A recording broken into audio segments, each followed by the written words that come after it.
माँ को सब बांझ कहते थे जब तक मैं नहीं हुई थी। मेरे होने के बाद उसी किन्नर की माँ, इससे अच्छा वो बांझ ही रहती। माँ ने 12 साल मुझे सीने से लगाए रखा। एक माँ के लिए उसका बच्चा सिर्फ बच्चा होता है और कुछ नहीं। पापा हर वक्त जलील होते जब जब मैं उनके सामने आती, या वो शब्द जब जब उनके कानों में किसी के द्वारा कहा जाता। माँ की दुर्दशा मेरे होने के बाद बढ़ गई थी। मुझे माँ की ये दशा नहीं देखी जा रही थी, और माँ को मेरी।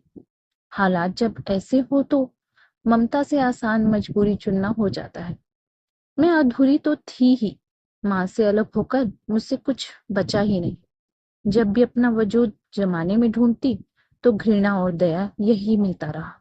जब हिस्से में यही लिखा हो, ये समझ आ जाए, तो जीना आसान हो जाता है। मैंने मुझ जैसों के साथ जीना सीख लिया।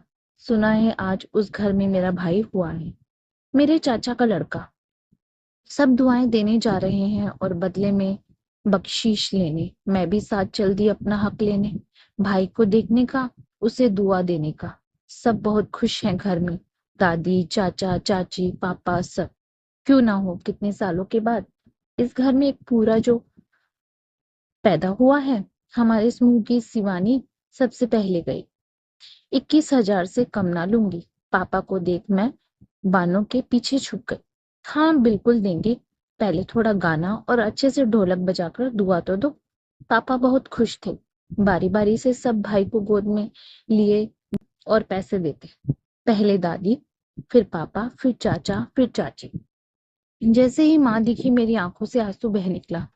अरे मनहूस, तू हाथ मत लगा, बांझ औरत, दूर हो जा। पापा और दादी आज भी माँ के साथ इस तरह बर्ताव करते हैं। मुझसे देखा न गया। मैं बानों के पीछे से निकल कर आई। ये बांझ नहीं है, मेरी माँ है।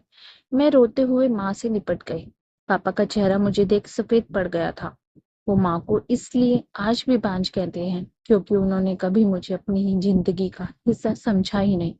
माँ मुझसे लिपटी हुई थी। सभी तालियां बजनी शुरू।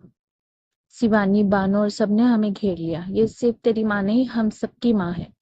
आज तो दुआएं देने आए थे हम, पर इस माँ की आंखों में कभी आंसू आया तो हम सब फिर आएंगे, पर दुआ देने नहीं। याद रखना, सच कहूं तो माँ के गले लगकर कभी लगता ही नहीं कि मैं अधूरी हूँ। मैं हूँ, मैं अधूरी हूँ। अगर आपको ये स्टोरी अच्छी लगी तो प्लीज लाइक एंड सब्सक्राइब करें।